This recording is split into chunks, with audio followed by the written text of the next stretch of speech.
Hello friends, आप सभी का हमारे यूट्यूब चैनल पर स्वागत है। तो आज से हम स्टार्ट करने वाले हैं राज्य व्यवस्था, भारतीय राज्य व्यवस्था एवं शासन यानी कि इंडियन पॉलिटी। तो इंडियन पॉलिटी की काफ़ी सीरीज़ हमने करा दी हैं। तो आज का जो हमारा टॉपिक रहेगा वो हमारा रहेगा उद्देश्य का। साथ ही हम आपको बता दें कि ये जो सीरीज़ है ये आगामी सभी एग्जामों के लिए बहुत ही ज़्यादा इंपॉर्टेंट है। फिर वो किसी भी लेवल का, कहीं का भी कोई भी एग्ज़ाम होता है जिसमें पॉलिटी आपकी पूछी जाती है, उसके लिए काफ़ी इंपॉर्टेंट साबित होगी वीडियो। तो चलिए फ्रेंड्स, हम चलते हैं अपने टॉपिक पर। साथ ही उससे पहले आप हमारे चैनल पर अगर पहली बार आए हैं तो प्लीज़ चैनल को लाइक, शेयर एंड सब्सक्राइब करना बिल्कुल भी ना भूलिएगा। तो चलिए आज चलते हैं हम अपने टॉपिक पर। हमने पिछली वीडियो में आपका संविधान में अनुच्छेद और अनुसूचियों से संबंधित क्वेश्चंस आपको करा दिए थे। आज का जो हमारा टॉपिक रहेगा वो उद्देश्य का रहेगा। उद्देशिका से संबंधित जो भी आपके एग्जाम पॉइंट ऑफ व्यू से जो इम्पोर्टेंट क्वेश्चंस हैं वो हम आपको वन लाइनर फॉर्म में कराने वाले हैं। तो अगर आपको हमारी वीडियो पसंद आती है, साथ ही अगर आप हमारे यूट्यूब चैनल पर पहली बार आए हैं तो प्लीज़ चैनल को लाइक, शेयर एंड सब्सक्राइब करना बिल्कुल भी ना भूलिएगा।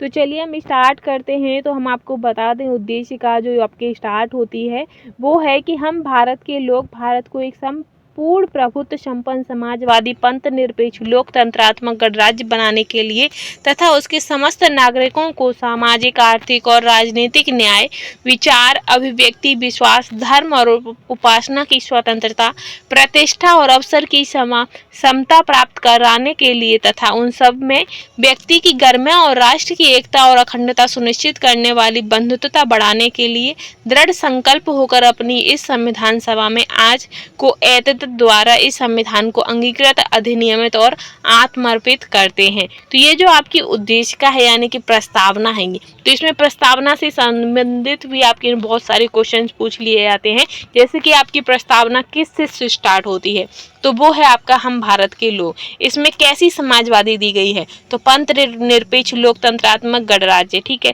फिर है कि इसमें कौन कौन से न्याय दिए गए हैं, तो सामाजिक, आर्थिक और राजनीतिक। तो इस तरीके के क्वेश्चन भी आपके ये प्रस्तावना से ही बनते हैं।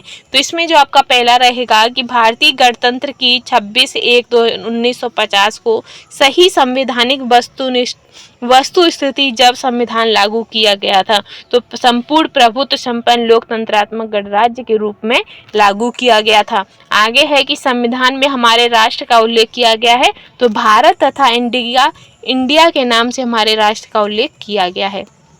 इसी के साथ नेक्स्ट है कि भारतीय संविधान की प्रस्तावना के संबंध में शब्दों का सही क्रम है, तो सार्वभौमिक, समाजवादी, पंथ निरपेक्ष और प्रजातांत्रिक जो है ये आपके सही शब्दों में प्रयोग किया गया है। सार्वभौमिक, समाजवादी, पंथ निरपेक्ष और प्रजातांत्रिक। ठीक है, आगे है कि 42वें संविधान संशोधन द्वारा प्रस्तावना में जोड़े गए थे, तो समाजवाद और पंथ निरपेक्षता वाले जो शब्द हैं वो 42वें संविधान संशोधन के द्वारा जोड़े गए थे। आपको बता दें कि जो 42वां संविधान संशोधन है इसे मिनी संविधान की संज्ञा भी दी गई है, लघु संविधान। ठीक है, फिर है कि भारत को धर्मनिरपेक्ष राज्य वर्णित किया करता है, तो जो संविधान की प्रस्तावना है वो भारत को धर्मनिरपेक्ष राज्य वर्णित करता है। ठीक है, आगे है कि वह शब्द जो 1975 में भारतीय संविधान की प्रस्तावना में सम्मिलित नहीं था, तो जो अखंडता का है, जो अखंडता शब्द है वो आपका पहले शामिल नहीं था लेकिन बाद में शामिल कर दिया गया।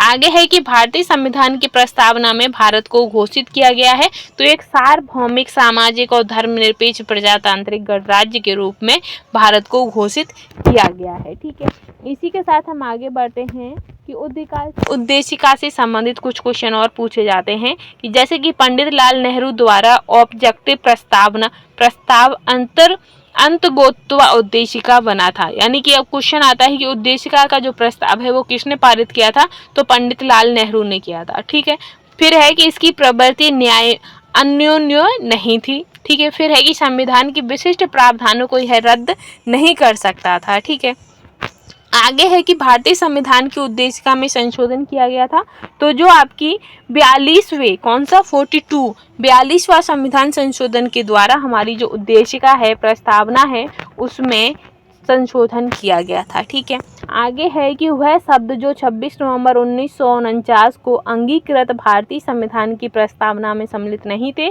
तो समाजवादी, पंथ निरपेक्ष और अखंडता ये शब्द शामिल नहीं थे। ठीक है। इसके बाद है कि भारत के संविधान के आमुख का लक्ष्य उसके सभी नागरिकों के लिए सुनिश्चित करना है। तो ये सामाजिक तथा आर्थिक न्याय, विचार तथा अभिव्यक्ति की स्वतंत्रता, अवसर की समानता तथा व्यक्ति की प्रतिष्ठा, ये सब सुनिश्चित करने थे। ठीक है। आगे है कि भारत एक गणतंत्र है। इसका अर्थ क्या है कि भारत में कोई भी वंशानुगत शासन नहीं है। ठीक है। इसके बाद है कि भारत में लौकिक सार्वभौमिकता है, क्योंकि संविधान की प्रस्तावना आरंभ होती है। तो हमारी संविधान की प्रस्तावना कहाँ से स्टार्ट होती है कि हम भारत के लोग। ठीक है। फिर है कि हम भारत के लोग शब्दों का प्रयोग भारतीय संविधान में किया गया है, तो संविधान की प्रस्तावना में किया गया है। इसी के साथ नेक्स्ट है कि सभी व्यक्ति पूर्णतः और समान रूप से मानव हैं, यह सिद्धांत है। तो सार्वभौमिकता का सिद्धांत है। फिर है कि भारत के संदर्भ में धर्मनिरपेक्ष शब्द का सही भाव व्यक्त करता है। तो भारत में राज्य का कोई धर्म नहीं है। फिर है कि भारत में संविधान की उद्देशिका में नहीं है, तो लोक कल्याण नहीं है उद्देशिका में। ठीक है। आगे रहेंगे तो आगे है आपका कि भारतीय संविधान की प्रस्तावना में वर्णन नहीं है, तो आर्थिक स्वतंत्रता का वर्णन नहीं है। फिर आता है कि भारतीय संविधान की प्रस्तावना में उल्लेखित नहीं है, तो धार्मिक न्याय का कोई उल्लेख नहीं मिलता है। इसके बाद है कि संविधान की प्रस्तावना के बारे में कथन सही है, तो ये समाजवादी, धर्मनिरपेक्ष जो शब्द हैं वो 1950 में लागू संविधान में नहीं थे, ये बाद में जोड़े गए हैं 42वें संविधान संशोधन के तहत। फिर है कि संविधान का वह भाग जो उसकी आत्मा कहते हैं, तो उद्देशिका को संविधान की आत्मा कहा जाता है। इसी के साथ नेक्स्ट है कि भारतीय संविधान की प्रस्तावना को हमारे संप्रभु प्रजातांत्रिक गणतंत्र की जो जन्म कुंडली है वो किसने कहा है, तो ये जो जन्म कुंडली है वो के.एम. मुंशी के द्वारा कहा गया है। ठीक है। आगे है कि संविधान को एक पवित्र दस्तावेज वी.आर. अम्बेडकर ने कहा है। इसके बाद है कि उच्च न्यायालय ने धारणा प्रस्तुत की कि उद्देशिका संविधान का भाग है, तो जो बोएम बनाम यूनियन ऑफ इंडिया के बाद जो है वो ये धारणा की गई थी कि जो उद्देशिका है वो संविधान का भाग है। उसके बाद है कि सर्वोच्च न्यायालय में प्रस्तावना को भारतीय संविधान की मौलिक संरचना का भाग स्वीकार किया था। तो केशवानंद भारती विवाद, कौन सा, केशवानंद भारती विवाद ने भारतीय संविधान की जो मौलिकता संरचना का जो भाग है वो स्वीकार किया था सर्वोच्च न्यायालय ने प्रस्ताव को। फिर है कि भारत के संविधान के उद्देशिका में से एक रूप में आर्थिक न्याय का उपबंध किया गया है, तो उद्देशिका और राज्य के नीति निर्देशक तत्व के रूप में। ठीक है। फिर है कि भारतीय संविधान की प्रस्तावना में जिन आदर्शों व उद्देश्यों की रूपरेखा दी गई है उनकी व्याख्या की गई है, तो उनकी जो व्याख्या है वो मूल कर्तव्य, राज्य के नीति निर्देशक सिद्धांत व मौलिक कर्तव्यों के अध्याय में की गई है। ठीक है। आगे चलेंगे हम नेक्स्ट पर। तो आगे आपका है कि भारतीय संविधान के उद्देश्यों को प्रतिबंधित करता है, तो संविधान की प्रस्तावना। भारत के संविधान के उद्देशिका में जो व्यवस्था की गई है वो 3 प्रकार के न्याय की व्यवस्था की गई है। तो आज की जो उद्देशिका यानी कि प्रस्तावना से संबंधित जो इम्पोर्टेंट क्वेश्चंस आपके एग्जाम्स में पूछे जाते हैं वो कंप्लीट होते हैं।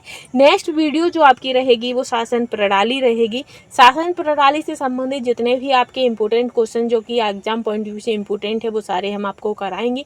ठीक है फ्रेंड्स, तो आज के लिए बस इतना ही। Thanks for watching.